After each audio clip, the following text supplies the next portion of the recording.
Hello friends, Anup study zone में आप सभी का स्वागत है। बच्चों, हम लोग ग्रेविटेशन चैप्टर के बारे में काफ़ी कुछ डिस्कस कर चुके हैं। आज की क्लास भी हमारे ग्रेविटेशनल फोर्स के बारे में ही होगी। हम गुरुत्वाकर्षण बल के बारे में ही बात करेंगे, पर चैप्टर को कंटिन्यू करेंगे आगे से। इससे पहले हम लोगों ने बेसिक्स और बहुत सारे इंपॉर्टेंट क्वेश्चंस जो हम लोगों के एग्ज़ाम में आते हैं उसके बारे में डिस्कशन कर चुके हैं। आज बच्चों हम लोग जो है कंटिन्यू करेंगे बहुत ही इम्पॉर्टेंट टॉपिक से, जिससे हमारे एग्ज़ाम्स में काफ़ी बार क्वेश्चंस बनते हैं और बहुत ही आसान भाषा में हम लोग समझेंगे कि केपलर्स लॉ क्या होता है। इससे पहले बच्चों हम लोग अगर रिवीजन की बात करें तो हम लोगों ने डिस्कशन किया था लास्ट लेक्चर में अपने जो है एस्केप वेलोसिटी जो है पलायन वेग के बारे में। क्या आप लोगों ने उसकी पढ़ाई की? क्या आप लोगों ने उसका रिवीजन किया है? तो फटाफट कमेंट बॉक्स में मुझे आंसर दीजिए और मुझे सब लोग बताइए कि जो मैंने पलायन वेग की वैल्यू बताई थी, इसके वेलोसिटी की जो वैल्यू बताई थी वो कितनी थी। फटाफट आंसर करिए। फिलहाल आज की वीडियो हम लोग कंटिन्यू करते हैं ग्रेविटेशनल फोर्स के साथ। ठीक है, ग्रेविटेशनल फोर्स के साथ हम लोग ग्रेविटेशनल फोर्स गुरुत्वाकर्षण बल, ठीक है, बात करेंगे गुरुत्वाकर्षण बल के बारे में। गुरुत्वाकर्षण बल। इससे पहले बच्चों मैं क्लास को स्टार्ट करूं, फटाफट आप लोग अपने फ्रेंड्स के साथ लेक्चर को जो है कि शेयर कर दीजिए, ठीक है, और चैनल को सब्सक्राइब कर लीजिए ताकि कभी भी कोई भी वीडियो अगर चैनल पे अपलोड होती है तो आप लोगों तक फटाफट नोटिफिकेशन चला जाए। रेस्ट बच्चों जितने लोगों अपने फ्रेंड्स के साथ शेयर करिए, उनसे सब्सक्राइब करवा लीजिए चैनल, क्योंकि हमारे यहाँ सुपर टेट की क्लासेस भी चल रही हैं। यूपी टेट के रिजल्ट्स आ चुके हैं, सी टेट के ऑलरेडी रिजल्ट्स आ चुके थे और आप लोगों के सुपर टेट के एग्ज़ाम के लिए कभी भी डेट आ सकती है, कभी भी फॉर्म आ सकता है। उसके बारे में भी हम लोग थॉरली डिस्कशन करेंगे जब हम लोगों का सुपर टेट का फॉर्म आ जाएगा। हालांकि क्लासेस कंटिन्यू है तो आप लोग चैनल पे बने रहिए, देखते रहिए, जो है कि जो भी सुपर टेट की तैयारी कर रहे हैं वो भी बच्चे, ठीक है। बाकी हम लोग गुरुत्वाकर्षण बल और ग्रेविटेशनल फोर्स को कंटिन्यू करते हैं। हाँ, तो मैंने आप लोगों से क्वेश्चन पूछा था कि जो हमारा एस्केप वेलोसिटी क्या होता है, पलायन वेग क्या होता है, फटाफट आप लोग आंसर करिए। और बच्चों आप लोग डेली रिकॉर्डेड वीडियो जो भी आप लोगों को मटेरियल्स मिल रहे हैं इसको देखते रहिए, अपने नोट्स को बनाते रहिए, ठीक है। चलिए आज हम लोग बच्चे एक बहुत ही इंपॉर्टेंट टॉपिक के बारे में बात करेंगे, केपलर्स लॉ के बारे में। जैसे हम लोगों ने न्यूटन्स के 3 लॉज पढ़े थे, याद है? न्यूटन्स के 3 लॉज हम लोगों ने मोशन जो गति थे, गति के बारे में हम लोगों को जो है कि न्यूटन्स ने 3 लॉज दिए थे जो बड़े इंपॉर्टेंट हैं और उनसे काफ़ी क्वेश्चंस बनते हैं। उसी तरीके से बेचारा जब हम लोग बात करते हैं ग्रेविटेशनल फोर्स के बारे में बात करते हैं, गुरुत्वाकर्षण में जब हम लोगों ने पढ़ा था तो हमें पिछले ही वीडियो में बताया था कि जो हमारा गुरुत्वाकर्षण बल है, ग्रेविटेशनल फोर्स है, इसका डिस्कशन कहाँ से हुआ, इसकी ज़रूरत क्या है, इसका महत्व क्या है, इसके बारे में काफ़ी बेसिक से हम लोग पढ़ चुके हैं। देखो बच्चों, हम लोगों ने पढ़ा था कि जब हमारा हम सब लोग जानते हैं कि जो हमारे प्लैनेट्स होते हैं ना, वो क्या करते हैं, हमारे सर के जो हमारे सन होता है, सर के अराउंड जो है कि क्या करते हैं, मूव करते हैं। किसमें? एक ऑर्बिट में। और हम लोगों ने ये भी बात करी थी कि जितने प्लैनेट्स हैं सब प्लैनेट्स अपने अपने ऑर्बिट में ही मूव करते हैं। कोई भी प्लैनेट जो है ना, जितने भी प्लैनेट्स होते हैं बेटा, जो आप लोगों के ग्रह होते हैं, सब अपने ही ऑर्बिट में जो है कि अपने ही ऑर्बिट या फिर कह लो कक्ष, है ना, अपने ही कक्ष में मूव करते हैं। वो एक दूसरे के ऑर्बिट में नहीं जाते हैं, या यूँ कह लो कि जो है कि वो कहीं भी गिरते नहीं हैं। एक अपने कांस्टेंट स्पीड पे जो है कि सन के जो है कि अराउंड अपने चक्कर लगाते हैं प्लैनेट्स, राइट। ये हमने डिस्कशन किया था।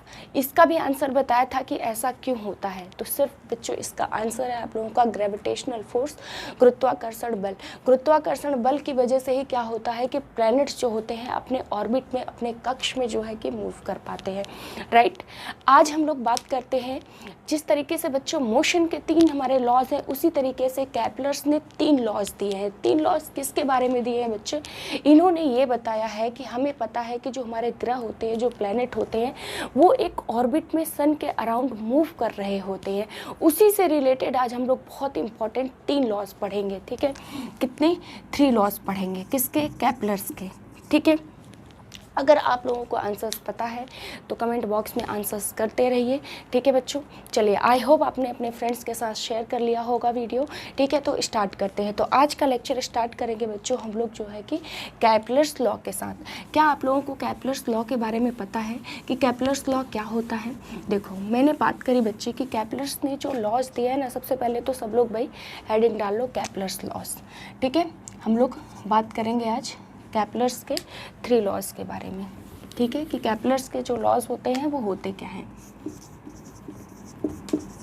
कैपलर्स लॉज, ठीक, कितने हैं? 3, ठीक है, 3 लॉज हैं। फिलहाल अभी हम डेफिनेशन की बात करेंगे बच्चे कि जो कैपलर्स लॉ होता है उसका डेफिनेशन क्या है। तो हमने डेफिनेशन के लिए आप लोगों को हमने समझा दिया कि देखो बच्चों, एक चीज़ हमेशा ध्यान रखो कि बोर्ड पे मैं क्या लिख रही हूँ ये डेफिनेशन ज़्यादा मैटर नहीं करता है, लेकिन आपको कंसेप्ट क्लियर है, कंसेप्ट आप लोगों को समझ में आ गया है, ये ज़्यादा इंपॉर्टेंट है। क्योंकि हम लोग कॉम्पिटिशन एग्ज़ाम के लिए पढ़ रहे हैं और कॉम्पिटिशन एग्ज़ाम में बच्चे क्या होता है कि कंसेप्ट का क्लियर होना ज़्यादा ज़रूरी होता है। डेफिनेशन तो आप खुद से बना सकते हैं, डेफिनेशन तो किसी भी कॉम्पिटिशन एग्ज़ाम में नहीं आती है, लेकिन बेसिक्स क्लियर होना ज़्यादा ज़रूरी होती है। उसके लिए क्या ज़रूरत है कि आप समझिए, लिखने की बजाय आप चीज़ों को ज़्यादा समझिए, ठीक है। बाकी बच्चों, हर टॉपिक को मैं बहुत थॉरली जो है आप लोगों के एकेडमिक क्लास भी लूँगी। 11th-12th की पूरी फिजिक्स के बारे में हम लोग डिस्कशन करेंगे, बिल्कुल थॉरली, बायलिंगुअल होगा, हिंदी में भी पढ़ेंगे, इंग्लिश में भी पढ़ेंगे, ठीक है। चलिए, तो बात कर रहे हैं हम कैपलर्स के लॉ की। तो पहली बात हमने कहा बच्चों की जो कैपलर्स लॉ है उन्होंने दिया क्या है? क्या इन्होंने मोशन का दिया है? तो जी हाँ, इन्होंने मोशन तो दिया है, लेकिन प्लैनेट के मोशन की बात करी है, ठीक है। क्या बात करी है? प्लैनेट के मोशन की। मतलब जो प्लैनेट्स होते हैं सन के अराउंड अपने ऑर्बिट में मूव करते हैं, उससे रिलेटेड अच्छे से इन्होंने 3 लॉज दिए हैं। तो इसके डेफिनेशन में आप लोग सब लोग नोट कर लीजिए कि जो है कि प्लैनेट मोशन, ठीक है, this law describes, this laws describes, ठीक है, planet motion, planet motion, planet motion, planet motion around the sun, around the सन, क्योंकि भाई प्लैनेट कहाँ पे मोशन करते हैं? सन के अराउंड ही तो करते हैं ना, अराउंड सन, ठीक है। क्या है? 3 लॉज, ठीक है। कितने हैं? 3 लॉज, ठीक है। 3 लॉज के बारे में हम लोग डिस्कशन करेंगे भाई। हिंदी वाले भी इसको अपने टर्म में लिख लो कि ये क्या किस में हम बात करेंगे कि जो खगोल विज्ञान है हमारा, जो एस्ट्रोनॉमी है या फिर खगोल विज्ञान, ठीक है, जो हमारा खगोल विज्ञान है, खगोल विज्ञान क्या करेगा भाई? कैपलर्स लॉ जो है क्या कहें कि जो खगोल विज्ञान है, कैपलर के ग्रहों की गति, ठीक है, मतलब जो कैपलर है, कैपलर के ग्रहों की गति, ग्रहों की गति, ठीक है, ग्रहों की गति का नियम, सूर्य के गति के नियम,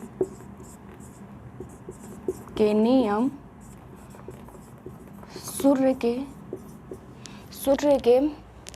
के चारों ओर, ठीक है, सूर्य के चारों ओर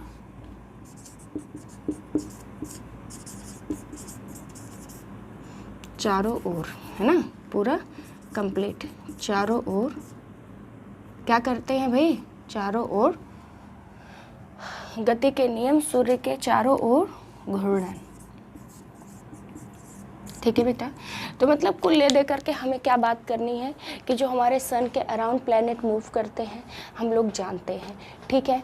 वो किस तरीके से मूव करते हैं उसी के बारे में हम कितने लॉस पढ़ेंगे? 3 लॉस। तो इसमें ज़्यादा इम्पॉर्टेंट है, बस ये चीज़ याद रखो आप लोग कि इनका नियम किसके बारे में है?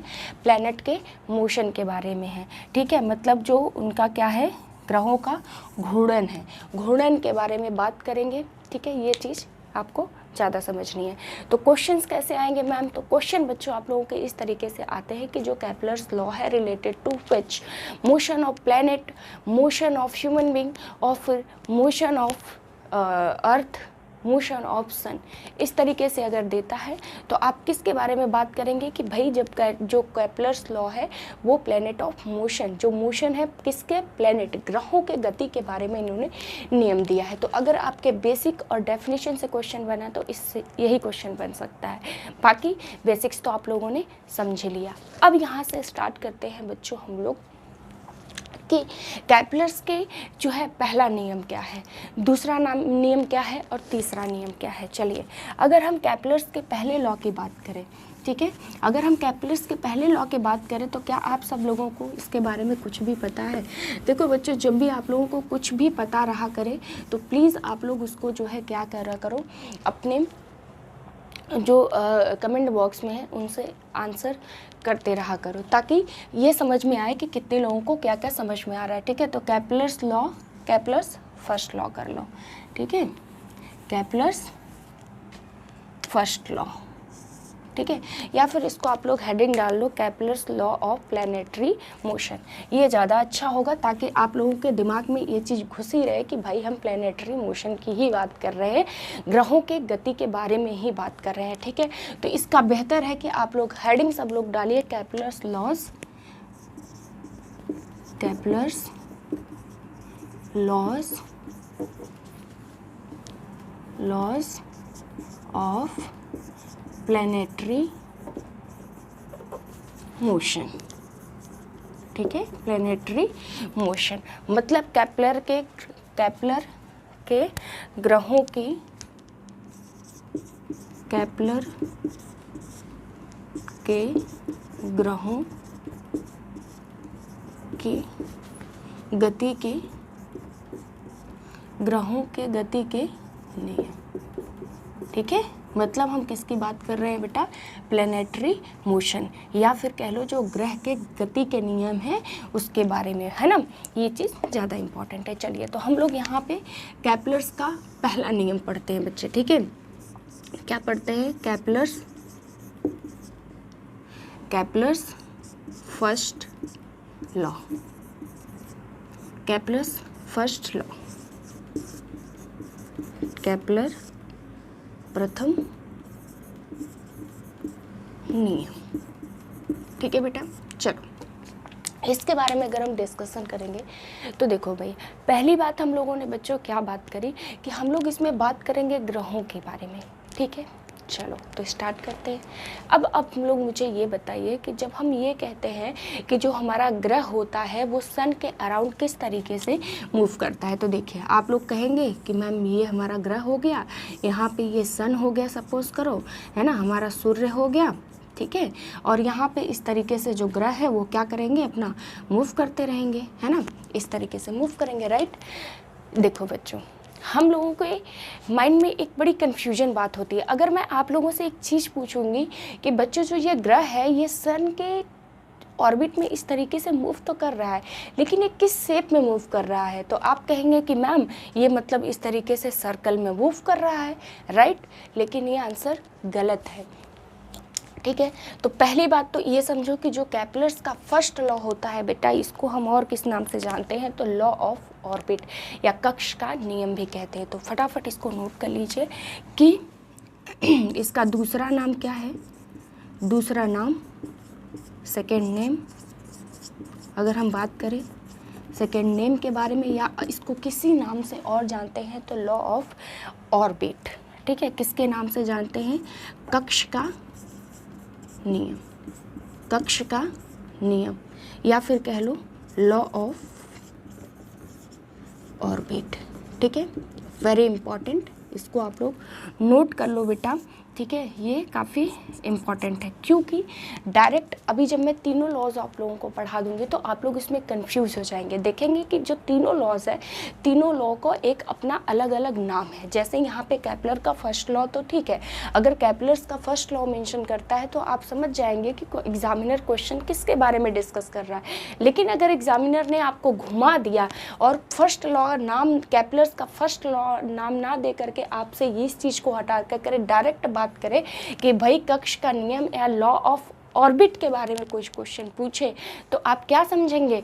अगर आप नहीं पढ़े रहेंगे तो आप कंफ्यूज हो जाएंगे कि भाई हम लोगों ने तो बात करी है Kepler's first law, Kepler second law, Kepler third law, तो ये भाई ऑर्बिट वाला तो हमने कुछ पढ़ा ही नहीं। तो भाई ध्यान रख लो, पढ़ना है। क्या पढ़ना है कि अगर एग्जामिनर घुमाने के लिए क्वेश्चन पूछते कि केपलर्स फर्स्ट लॉ का नाम ना दे करके वो आपसे कहे कि लॉ ऑफ ऑर्बिट होता है, तो भाई कंफ्यूज नहीं होना है। लॉ ऑफ ऑर्बिट का मतलब ही है कि केपलर्स फर्स्ट लॉ की बात हो रही है।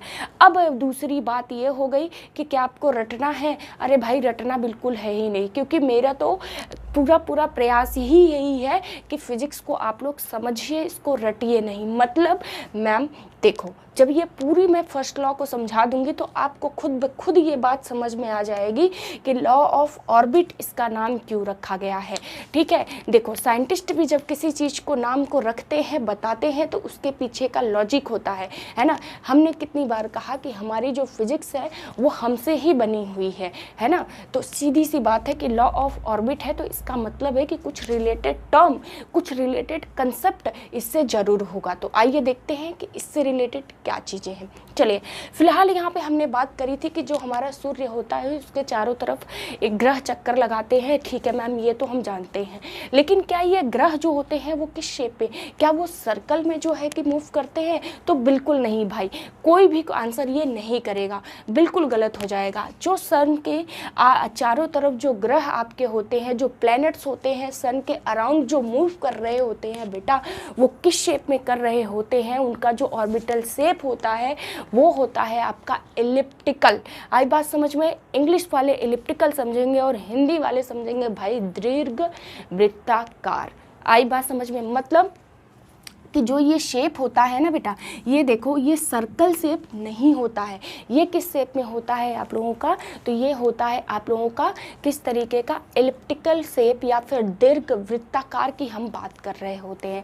आई बात सबको समझ में? आई बात सबको समझ में? तो इसके हम किसकी बात कर रहे हैं? ऑर्बिट की बात कर रहे हैं कि उसका जो ऑर्बिट है उसका शेप कैसा है। तो उसका शेप है बेटा आप लोगों का जो है एलिप्टिकल है। एलिप्टिकल है या फिर यूँ कह लो कि दीर्घ वृत्ताकार है। तो मतलब हमने इसमें बात किस चीज़ की करी? मोशन की तो करी। ठीक है, जो प्लेनेट है मोशन, तो केपलर लॉ तो प्लेनेट के मोशन के बारे में है ही, मतलब ग्रहों की गति के बारे में ही तो केपलर लॉ हमारा बात करता है। ठीक है मैम, लेकिन जो फर्स्ट लॉ हो गया, ये फर्स्ट लॉ क्या किस चीज़ की बात करता है? तो फर्स्ट लॉ आपकी किसकी बात कर रहा है बेटा? ऑर्बिट की बात कर रहा है, आपके कक्ष की बात कर रहा है। मतलब हमने क्या कहा? हमारा सिर्फ यही है, केपलर लॉ फर्स्ट का मतलब ही हो गया कि सिर्फ हमने बात क्या करी कि जो सूर्य है उसके चारों तरफ जो ग्रह हमारे चक्कर लगाते हैं वो तो हमें पता है, लेकिन वो ग्रह बच्चे किस शेप में लगाते हैं, तो उनका ऑर्बिट, या तो ये कह लो कि उनका ऑर्बिट किस तरीके का है, तो वो इलिप्टिकल या फिर कह लो दीर्घ वृत्ताकार में है, सर्कल नहीं है। तो हमने यहाँ पे पर्टिकुलर बेटा फोकस किस पे करा था भाई? उसके ऑर्बिट, उसके कक्ष पे। तो इसीलिए इसका नाम पड़ गया कि लॉ ऑफ ऑर्बिट की बात कर रहे हैं, कक्ष के नियम की बात कर रहे हैं। तो पहले लॉ में देखो क्या हो गया कि किसी भी चीज़ की जब हम शुरुआत करते हैं ना, तो यहाँ पे जब शुरुआत हुई तो पहला केपलर के लॉ जो है, केपलर्स ने पहला नियम दिया कि भाई सबसे पहले तो हमारी ये कन्फ्यूजन तो दूर होनी चाहिए कि हम सबको तो पता है कि सूर्य के चारों तरफ ग्रह जो है कि चक्कर लगाते हैं। ठीक है भाई, लेकिन ये भी तो हो सकता है ना कि वो किस शेप में लगाते हैं। तो वो किस शेप में लगाते हैं? तो एलिप्टिकल या दीर्घ वृत्ताकार में लगाते हैं। फिर उन्होंने क्या कहा कि भाई फर्स्ट लॉ तो हमने पहले एक बात करी थी, लेकिन ऑर्बिट की बात कर रहे हैं, तो इसीलिए लॉ ऑफ ये ऑर्बिट हो गया, मतलब कक्ष का नियम हो गया। आई होप आप लोगों को ये चीज़ क्लियर हो गई होगी और रटना भी नहीं पड़ेगा। अब जब भी फर्स्ट लॉ की बात होगी तो आपके दिमाग में सबसे पहले आ जाएगा कि फर्स्ट लॉ का मतलब हो गया कि हमारे केपलर में ऑर्बिट की बात हो रही है, मतलब हमारा लॉ ऑफ ऑर्बिट हो रहा है। क्या अगर ऐसा क्वेश्चन आता है कि लॉ ऑफ ऑर्बिट किस लॉज को कहते हैं, तो क्या आप गलत करेंगे? आई होप सब कहेंगे कि मैम गलत नहीं करेंगे, लेकिन ये आंसर आप तब देंगे जब मैं आप लोगों को तीनों ही लॉ पढ़ा चुकी रहूँगी, और जब मैं क्वेश्चंस करवाऊँगी अगर आप लोगों का आंसर तब सही रहा तो यकीन मैं ये समझूंगी यकीनन कि आप लोगों को चीज़ें क्लियर हो गई और मेरा पढ़ाना सक्सेस हुआ। ठीक है, चलिए बात कर रहे थे हम लोगों की, अब आप लोगों को ये समझ में आया कि ऑर्बिट नाम क्यों रखा, क्योंकि यहाँ पे हम पूरी की पूरी बात किसकी कर रहे हैं बेटा? बात कर रहे हैं ऑर्बिट की, उसके। ठीक है, चलिए अब इसकी हम डेफिनेशन बना लेते हैं। अब बताइए कि जब आपको पूरी की पूरी लॉ समझ में आ गई तो क्या डेफिनेशन आपको कंफ्यूज कर सकती? अरे नहीं भाई, डेफिनेशन तो आप खुद बना सकते हो। डेफिनेशन कैसे बनाओगे? तो कैपलर्स लॉ का जो फर्स्ट नियम है बेटा, उसके बारे में पहली बात तो हम लोग क्या कर रहे हैं कि देखो, प्लैनेट की किसकी बात कर रहा है? मोशन की। ठीक है मैम, वो तो कई बार आप बता चुके कि हम कैपलर मोशन की ही बात कर रहे हैं, ग्रहों के। ठीक है, तो सब लोग भाई इंग्लिश वाले, हिंदी वाले, फटाफट अब डेफिनेशन बनाइए। डेफिनेशन क्या बनाइए? चलिए लिखिए कि दिस लॉ एक्सप्लेन दैट, ठीक है, दिस लॉ एक्सप्लेन दैट, क्या एक्सप्लेन करता है भाई? फटाफट बताइए कि ये लॉ क्या एक्सप्लेन करता है? This law explain that planets are orbiting around the sun, that planets are orbiting around the sun around the sun, right? है ना, मतलब हम लोगों ने क्या बात करी कि जो हमारे प्लैनेट्स होते हैं वो सन के अराउंड मूव कर रहे होते हैं। अब किसकी बात कर रहे हैं हम नेक्स्ट में? के शेप की बात कर रहे हैं। क्या बात कर रहे हैं? सन, अराउंड द सन, ठीक है, in a path described as an ellipse. ठीक है, तो path described as ellipse, ellipse या फिर इलिप्टिकल। ठीक है, ये हो गई भाई इंग्लिश वालों की डेफिनेशन। बस यही तो फर्स्ट लॉ है ना। फर्स्ट लॉ क्या कह रहा है कि ये प्लैनेट क्या करता है? ऑर्बिटिंग। ऑर्बिटिंग का मतलब हो गया भाई कि मतलब जो ग्रह अपना अराउंड लगा रहा है, किसके क्या किसकी बात कर रहा है? अपने ऑर्बिट की बात कर रहा है ना, अपने कक्ष की बात कर रहा है। इसीलिए तो इसका नाम यहाँ पे लॉ ऑफ ऑर्बिट रखा गया है। ठीक है, अब हिंदी वाले भाई फटाफट लिख लो कि यह कानून बताता है कि ग्रह एक दीर्घ, ग्रह क्या करते हैं भाई? ग्रह एक दीर्घ वृत्ताकार, दीर्घ वृत्ताकार, दीर्घ वृत्ताकार में क्या करते हैं? तो दीर्घ वृत्ताकार में के मार्ग के रूप में, मार्ग के रूप में, है ना, मार्ग के रूप में वर्गित सूर्य की परिक्रमा करते हैं। वर्गित सूर्य की परिक्रमा करते हैं। आई बात समझ में बेटा? तो ये हो गई एक तरीके के डेफिनेशन। या तो आप इसको डेफिनेशन को याद करने की ज़रूरत नहीं है, जिसको ये कहानी पूरी मैंने जो बताई वो अगर समझ में आ गई है तो ये चीज़ तो आप सबको पता चल ही गया होगा कि हमने क्या बात करी थी। भाई सीधी सी बात है, आपकी ये डेफिनेशन कभी एग्ज़ाम में नहीं आता है, किसी कंपटीशन एग्ज़ाम में नहीं आता है। क्वेश्चन इस तरीके से आता है कि पहली बात जो हमारा फर्स्ट लॉ है, फर्स्ट लॉ किसके बारे में बात करता है? तो फर्स्ट लॉ ऑर्बिट के बारे में बात करता है, इसीलिए उसका दूसरा नाम लॉ ऑफ ऑर्बिट या फिर लॉ ऑफ कक्ष का होता है। दूसरी बात, क्वेश्चन डायरेक्ट इस तरीके से पूछ देता है कि जो प्लैनेट्स होते हैं सन के अराउंड जब मूव करते हैं, ग्रहों की जो गति होती है सूर्य के चारों तरफ, किस जो उनका पथ होता है किस तरीके का होता है?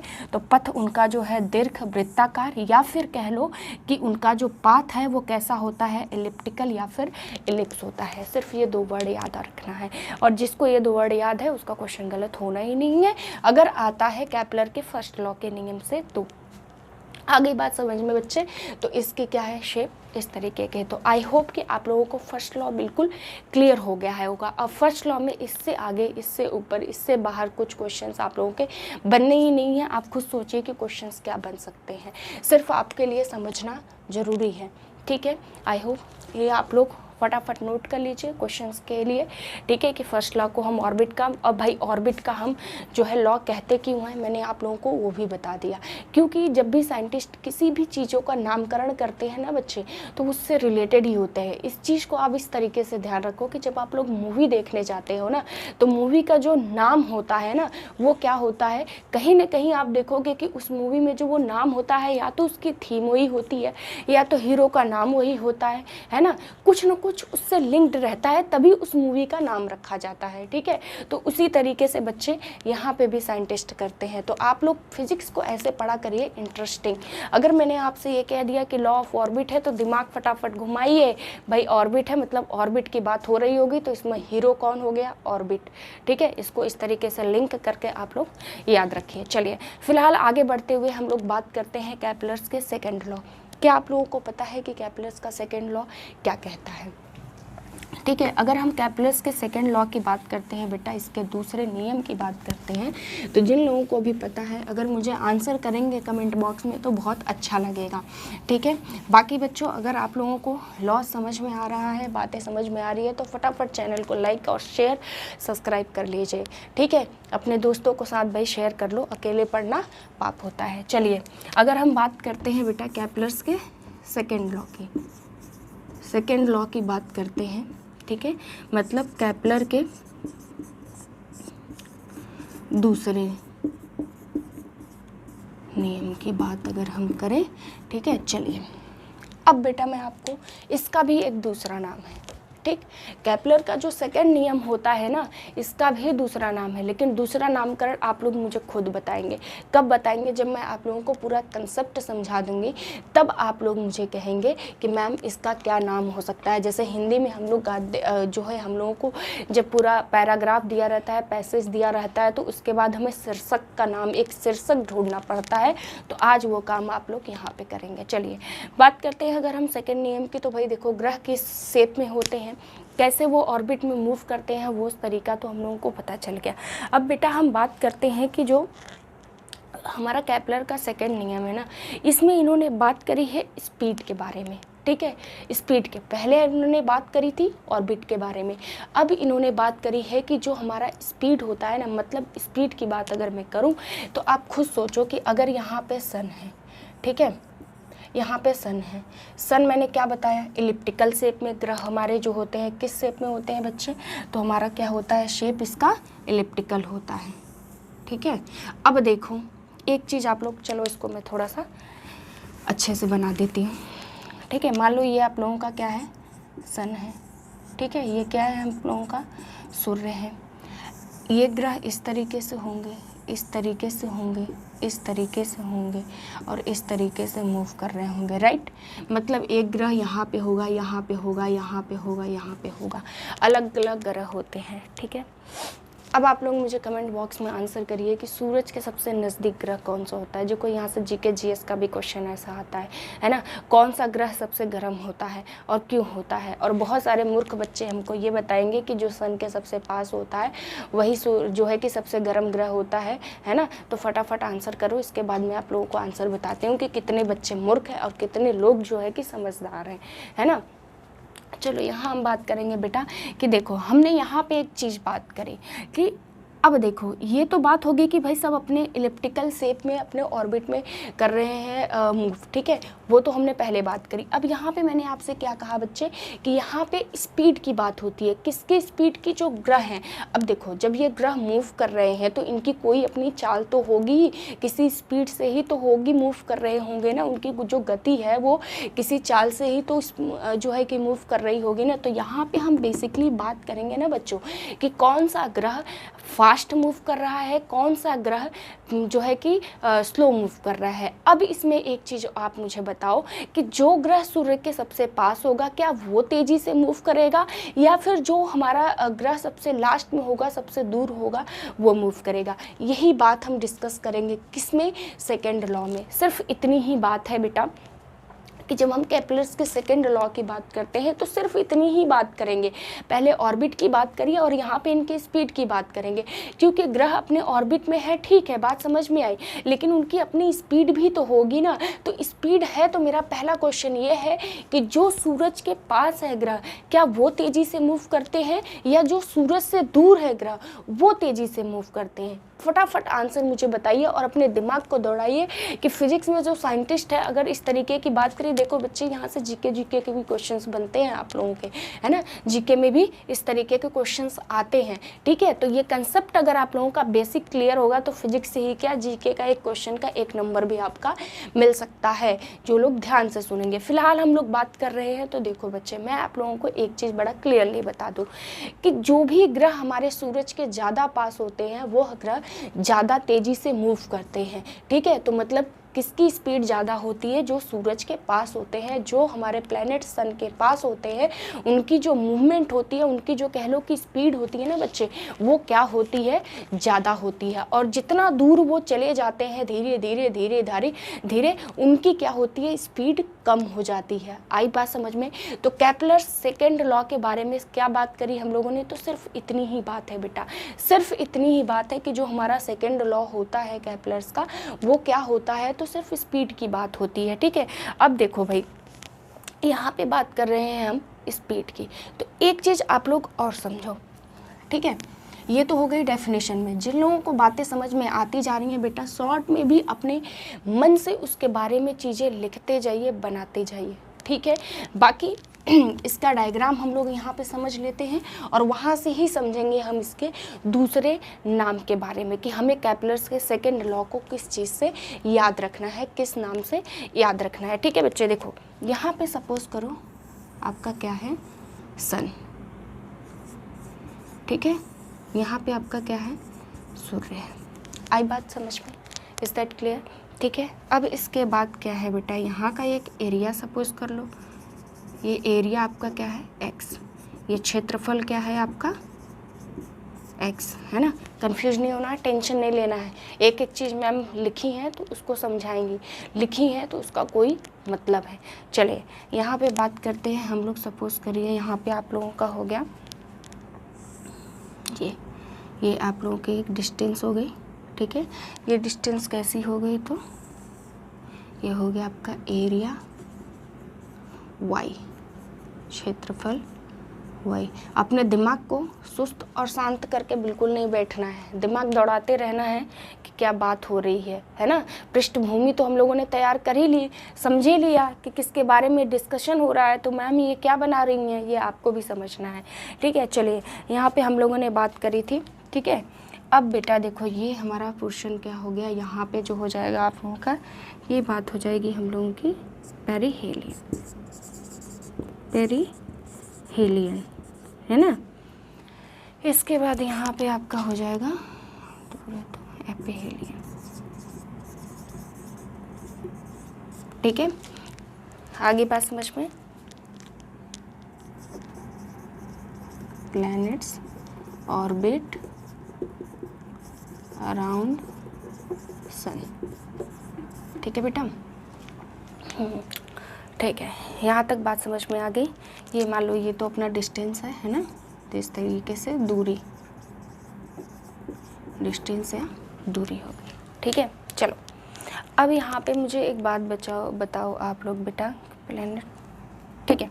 चलिए अब पहले बताइए कि मैंने यहाँ पे एक टर्म लिखा है आप लोगों का, एपिहेलियन या फिर पेरिहेलियन, ठीक है। किसकी लिखी है, सबसे पहले पेरिहेलियन और एपिहेलियन की बात करते हैं। यहाँ से एक क्वेश्चन आता है ना, आपके जो है कि ये जीके जीएस में आता है क्वेश्चंस, है ना। पेरिहेलियन एपिहेलियन क्या होता है, तो पहला आंसर बच्चों, पेरिहेलियन क्या होता है, जब ग्रह हमारा कहाँ होता है, सन के पास होता है, प्लैनेट नियर टू सन, ठीक है।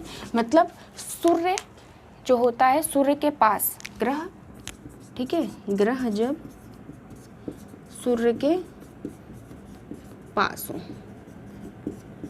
तो उसको क्या कहते हो बेटा, पेरिहेलियन कहते हैं। आई बात समझ में। और एपिहेलियन की कंडीशन कब होती है, जब हमारा ग्रह क्या होता है, ग्रह सूर्य से दूर हो। आई बात समझ में।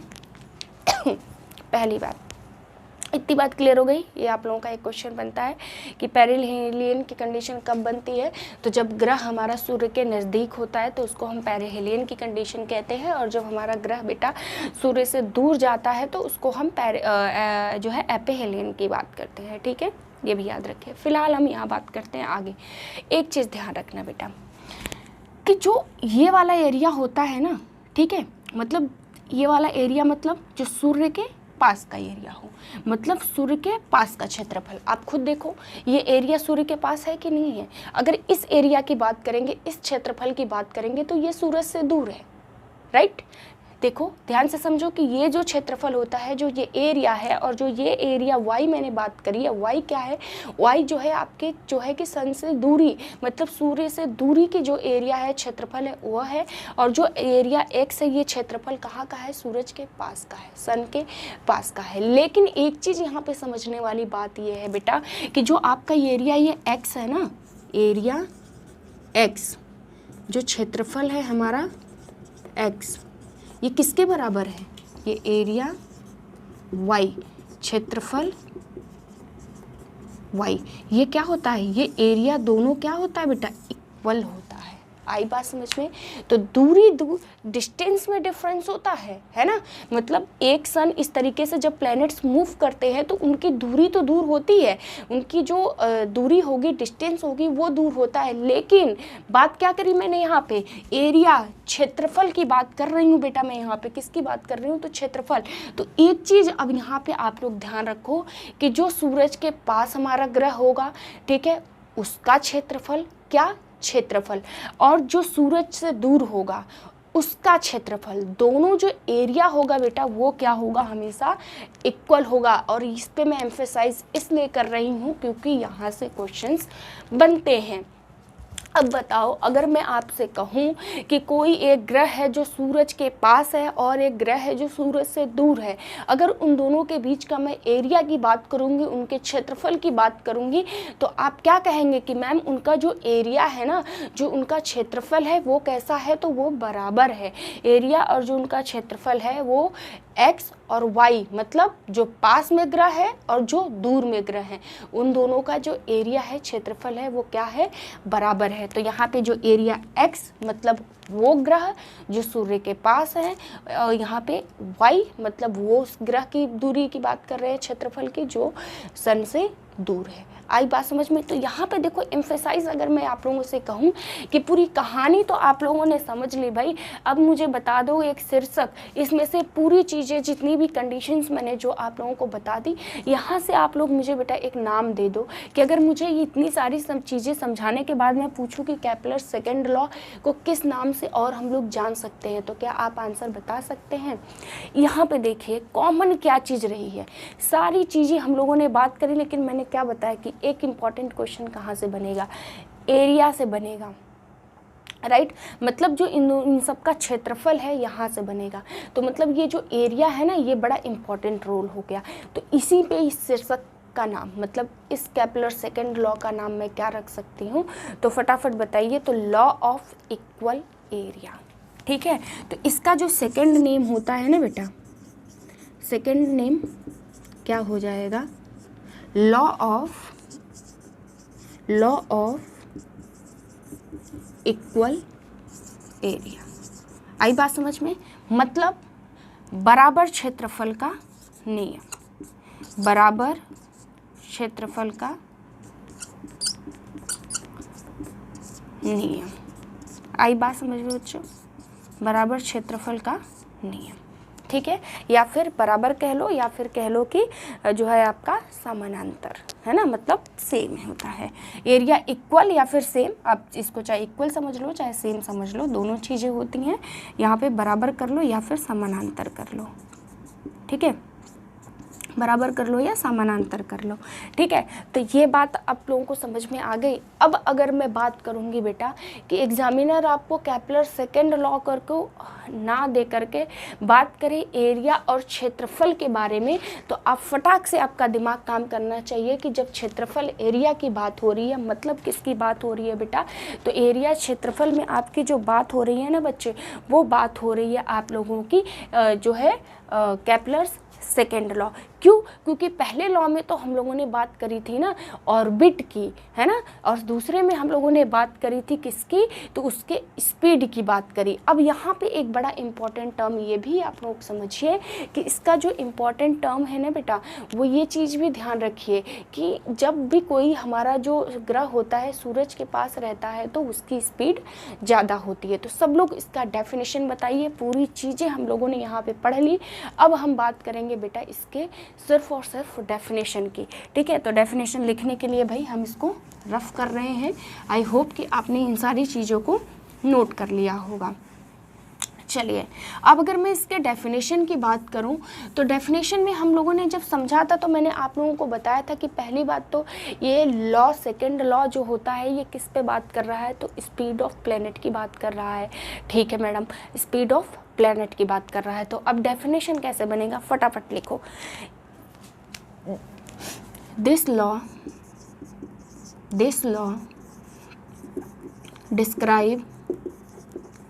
डिस्क्राइब्स द स्पीड, है ना, किसकी बात कर रहा है भाई, स्पीड ऑफ व्हाट, प्लैनेट, ग्रह की, है ना, स्पीड ऑफ प्लैनेट, ठीक है, स्पीड ऑफ प्लैनेट, है ना, स्पीड ऑफ प्लैनेट, या फिर कह लो कि speed at which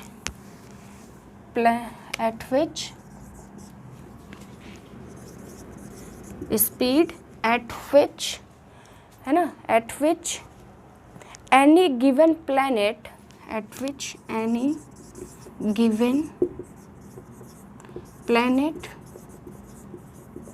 move while orbiting the sun,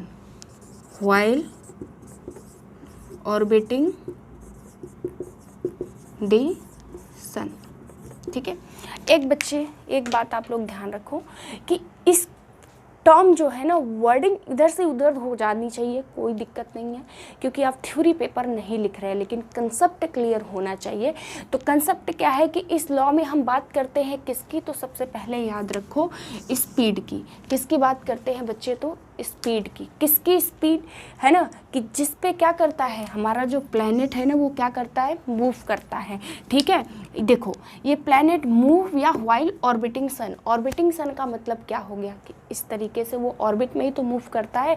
ठीक है, ये बात कंसेप्ट में समझ आई। अब यहाँ पे एक चीज़ मैंने और बताई थी, क्या बताई, कि जो भी सन के पास प्लैनेट होगा वो क्या करेगा, फास्टर मूव करेगा। तो इसको यहाँ पर आप लोग नोट कर लीजिए। तो कैसे नोट करेंगे, तो लिखिए a planet moves fastest, the planet moves fastest. ठीक है, कौन से फास्टेस्ट मूव करेंगे फटाफट बताइए, which is close to the sun, right? ठीक है, मतलब जो प्लेनेट कहाँ होंगे, ज़्यादा तेज़ी से फास्टेस्ट मूव करेंगे, कौन, जो कि किसके पास होंगे, सन के पास होंगे। अदर हैंड अगर मैं आप लोगों से बात करूं, ठीक है, तो क्या हो जाएगा, स्लोवेस्ट, ठीक है, स्लोवेस्ट व्हेन इट इज, ठीक है, कब होगा भाई, जब फर्देस्ट मतलब दूर होगा।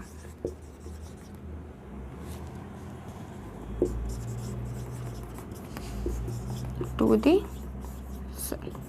आई बात समझ में, इज़ दैट क्लियर? तो जो चीज़ मैंने आप लोगों को बताई वही टर्म है यहाँ पे। क्या है भाई, कि जो हमारी स्पीड होती है, तो हम सेकेंड लॉ में किसकी बात करते हैं, तो स्पीड की बात करते हैं, चाल की बात करते हैं। हिंदी वाले, अभी मैं आप लोगों को हिंदी में भी लिखवाती हूँ। ठीक है, तो किसकी बात करते हैं बेटा, स्पीड की। किसकी, जो प्लैनेट मूव करता है या ऑर्बिट करता है, ऑर्बिटिंग करता है सन के अराउंड। ठीक है, वो प्लैनेट बेटा फास्टेस्ट होगा, जो क्या होगा, सन के पास होगा। वो प्लैनेट हमारा जो हो जाएगा, स्लो हो जाएगा, कौन सा, जो कि फारटेस्ट, या फिर कह लो कि जो दूर होगा। Is that clear? अब हिंदी वाले इसी को अपने हिंदी टर्म में लिख लो।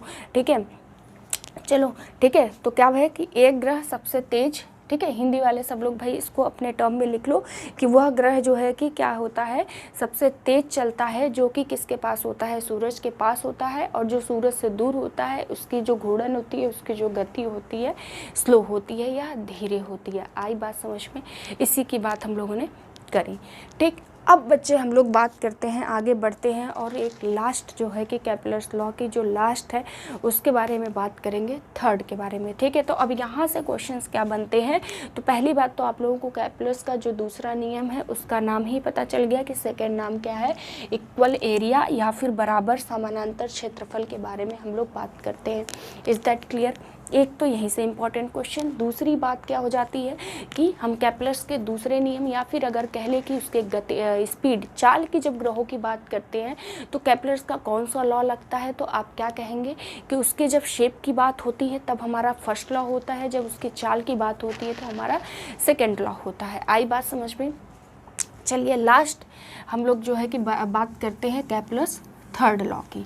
ठीक है, क्या आप लोगों को केपलर्स थर्ड लॉ पता है? जिन लोगों को भी पता है बेटा फटाफट मुझे आंसर कर दीजिए, और जिन लोगों को नहीं पता है वो वीडियो से बने रहिए भाई, देखते रहिए, है ना, हम तो बताएंगे ही। और जिन लोगों को पता है बच्चे वो लोग अपना आंसर जो है उसको करते रहिए। चलिए, तो अब हम लोग बात कर रहे हैं केपलर्स के थर्ड लॉ की। ठीक है, तीसरे नियम की, थर्ड लॉ। तो केपलर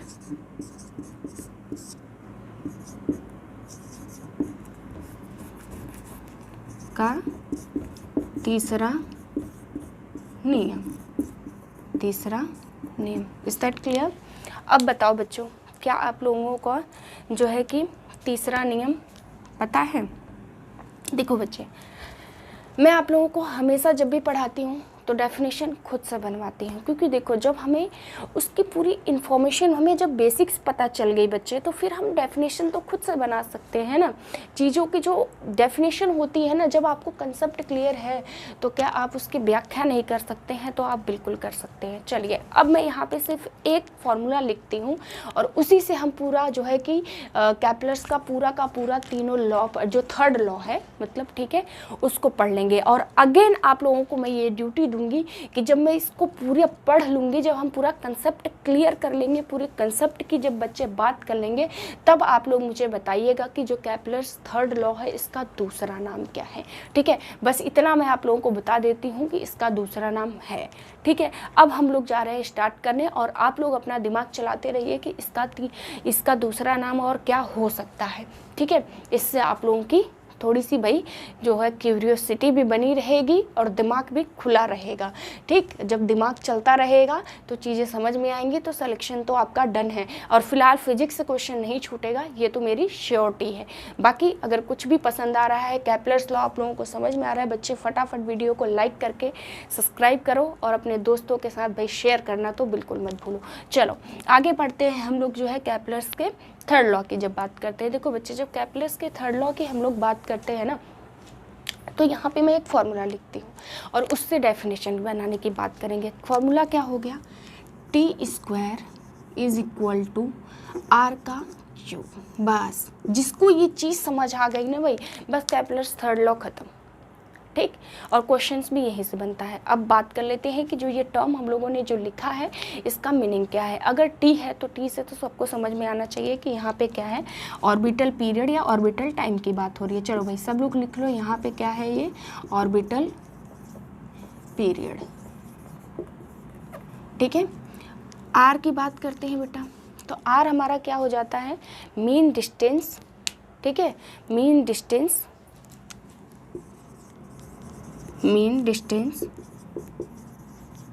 ऑफ प्लैनेट। ठीक है बच्चे, बस आगे बात समझ में। ये इसका फुल फॉर्म है, ये इसका फॉर्मूला है, और सिर्फ यही आपका क्या है, तो सिर्फ इतनी सी बात जो है ना बेटा, यही आप लोगों का क्या है, तो यही आप लोगों का केपलर्स का थर्ड लॉ है। ठीक है, केपलर्स के लॉ का तीसरा नियम है बेटा, सिर्फ यही है। अब मैं अगर इसकी बात करूं तो देखो बेटा, यहाँ पे देखो किसकी बात करी है हम लोगों ने, टाइम पीरियड की। I am right? किसकी बात करी है? टाइम पीरियड की। मतलब टी जो है हमारा एक तरीके का ऑर्बिटल पीरियड है, मतलब समय की बात करी है। तो अगर मैं इसके दूसरे नाम की बात करूँगी ना बेटा कि केपलर का जो तीसरा, सॉरी ये तीसरा लॉ है, केपलर्स का जो तीसरा लॉ है ना, इसका दूसरा नाम अगर होगा तो सोचो क्या हो सकता है। दूसरा नाम या फिर कह लो सेकंड नेम, है ना बच्चों। सेकंड नेम देखो तो इसका सेकंड नाम पहली बार तो द लॉ ऑफ पीरियड, क्या हो जाएगा, द लॉ ऑफ पीरियड। ठीक, मतलब समय काल का नियम, समय काल का नियम। ठीक है बच्चों, मतलब अब अगर आप लोगों का क्वेश्चन आता है कि समय काल का नियम कौन सा है या फिर द लॉ ऑफ पीरियड कौन सा है, तो आप कहेंगे कि मतलब एग्जामिनर हमसे क्वेश्चन पूछ रहा है किसके बारे में, तो एग्जामिनर हमसे बात कर रहा है भाई केपलर्स के तीसरे लॉ की बात कर रहा है। ठीक है, चलो भाई ये चीज़ें बस, जिसको इतनी सी चीज़ समझ आ गई ना बेटा, बस यही केपलर्स का आपका तीसरा नियम है, जिससे आगे पीछे ऊपर नीचे भाई कुछ भी नहीं है। ठीक है, अब बात करते हैं हम इसके डेफिनेशन की। अब देखो, जिसको ये चीज़ें समझ में आ गई है, बस यही तो क्वेश्चन है, यहीं से एग्जाम में क्वेश्चंस आप लोगों के बनेगा ही, है ना। डेफिनेशन की तो कोई ज़रूरत ही नहीं है, चीज़ें ही यही हैं। ठीक है, बाकी बच्चों देखो एक चीज़ ध्यान रखो कि जिन लोगों को भी पूरे फिजिक्स को बिल्कुल थॉरली पढ़ना है बाइलिंगुअल हिंदी और इंग्लिश में, वो मेरी एकेडमिक की क्लास भी ज्वाइन कर सकते हैं, जिसमें मैं फिजिक्स को बिल्कुल थॉरली पढ़ाऊँगी आप लोगों को। ठीक है, बाइलिंगुअल होगा, थ्योरी के साथ, डेफिनेशन के साथ और उसके पूरे कंसेप्ट के साथ। फिलहाल यहाँ पे हम लोग सिर्फ एग्ज़ाम पॉइंट ऑफ व्यू से जो कंपटीशन एग्ज़ाम है उसके लिए बात कर रहे हैं। हालांकि जो बच्चे एकेडमिक के हैं वो भी इसको पढ़ सकते हैं, समझ सकते हैं, चीज़ें वही हैं, उसमें थोड़ी हम थ्योरी लिखेंगे।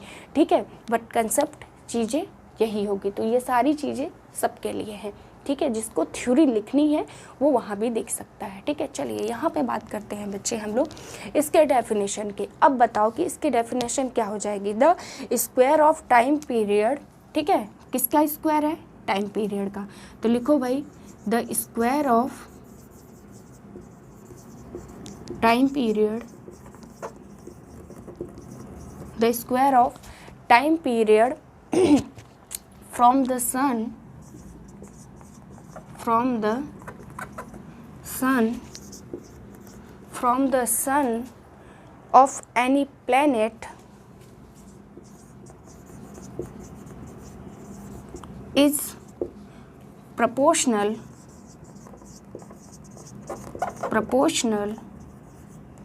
to, किसके प्रोपोर्शनल है भाई, देखो ये टी क्या है, ये टी मतलब जो भी आपका प्लेनेट सन के अराउंड मूव कर रहा होगा उसका स्क्वायर किसके प्रोपोर्शनल है, आर क्यूब के। आर क्यूब क्या है, मीन डिस्टेंस। मीन डिस्टेंस मतलब क्या हो गया, मीन डिस्टेंस का मतलब हो गया बेटा कि क्यूब ऑफ, क्या है, cube of, proportional to cube of semi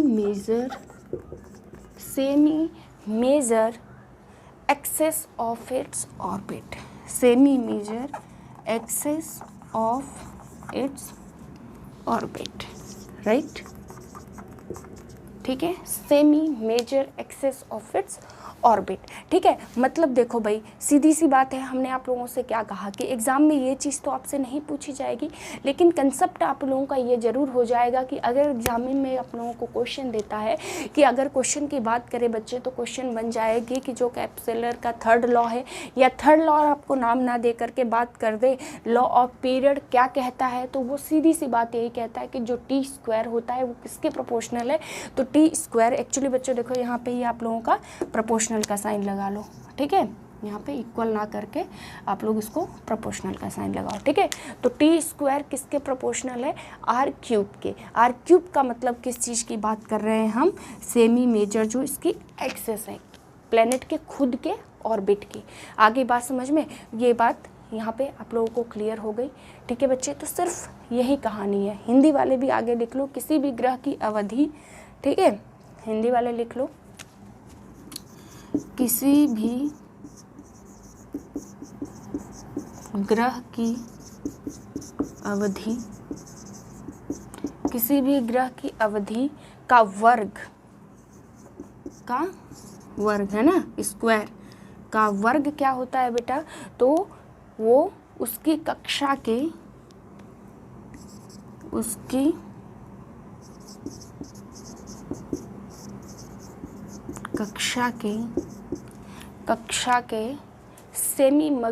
semi major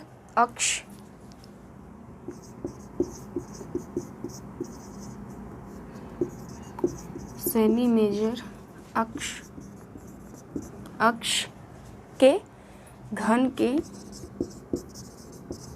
समानुपाती होता है ना, के समानुपाती होता है। ठीक है बेटा, हिंदी वाले भाई डेफिनेशन लिख लो। ठीक है, आगे बात समझ में, इसको आप लोग रफ कर लो ताकि डेफिनेशन आप लोगों को ज़्यादा क्लियरली समझ में आए। ठीक है, इसको इधर लिख लो, टी का क्यूब डायरेक्टली स्क्वायर होगा, टी का square directly proportional to R cube. आगे बात समझ में बेटा।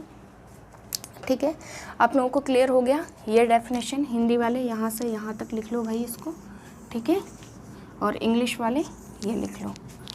यही डेफिनेशन है किसकी, आप लोगों के कैपलर्स थर्ड लॉ के। अब बताओ क्वेश्चन क्या इससे बाहर क्या ही बन सकता है। आई होप बच्चों आप लोगों के जो कैपलर्स के तीनों नियम हैं आप लोगों को काफ़ी इजी लैंग्वेज में मैंने कोशिश करी है आसान तरीके से समझाने की। उम्मीद करती हूँ कि आप लोगों को समझ में आ गया होगा। बाकी बच्चों वीडियो को रिपीट करके 2 बार देख लीजिए। मैं बिल्कुल आप लोगों को श्योर करती हूँ कि आप लोगों को चीज़ें बिल्कुल मेमोराइज हो जाएंगी। रटने की तो कतई ज़रूरत पड़ेगी ही नहीं, इनके दूसरे नाम भी आपको रटने नहीं पड़ेंगे। अपने आप अगर चीज़ें आप लोगों ने समझ ली है ना बच्चे, तो ये आंसर्स तो आप लोग फटाफट एग्ज़ाम में कर लोगे। ठीक है बच्चों, तो आगे हम जो है बात करेंगे बेटा नेक्स्ट लेक्चर में। आज की क्लास को हम लोग यहीं पे जो है कि फिनिश करते हैं, ओवर करते हैं। नेक्स्ट लेक्चर बेटा किस टॉपिक पे आप लोगों को चाहिए आप लोग कमेंट बॉक्स में आंसर कर दीजिए, ठीक है, ताकि अगला जो लेक्चर है मैं उसी टॉपिक से आप लोगों के लिए लेके आऊँ। बाकी यहाँ पे हम जो ग्रेविटेशनल बल जो है फोर्स और गुरुत्वाकर्षण बल के बारे में बात कर रहे थे बेटा, वो हम लोगों का आज कंप्लीट होता है। नेक्स्ट लेक्चर में कुछ क्वेश्चंस इससे रिलेटेड इंपॉर्टेंट जो एग्ज़ाम में आए हुए हैं उससे लेकर के बात करेंगे। बाकी आप लोगों का जो भी चुनिंदा टॉपिक होगा फिजिक्स का, वो उसके बारे में हम नेक्स्ट लेक्चर आप लोगों का स्टार्ट करेंगे। ठीक है, बाकी बच्चों जो भी मैं आप लोगों को पढ़ा रही हूँ उसको आप लोग रिवाइज करते रहिए, ठीक है, चाहे वो पहले के प्रीवियस चैप्टर्स ही क्यों नहीं हो। बाकी अगर किसी भी तरीके की आप लोगों को कन्फ्यूजन है, डाउट है, प्रॉब्लम है, कुछ समझ में नहीं आता है तो कमेंट बॉक्स में आंसर कर दीजिए। मैं नेक्स्ट लेक्चर में आप लोगों को वो चीज़ें क्लियर कर दूँगी, आप लोगों के डाउट को आप लोगों को समझा दूँगी। ठीक है, तब तक बच्चों पढ़ाई करते रहिए, ध्यान रखिए, स्वस्थ रहिए, खुश रहिए। Thank you.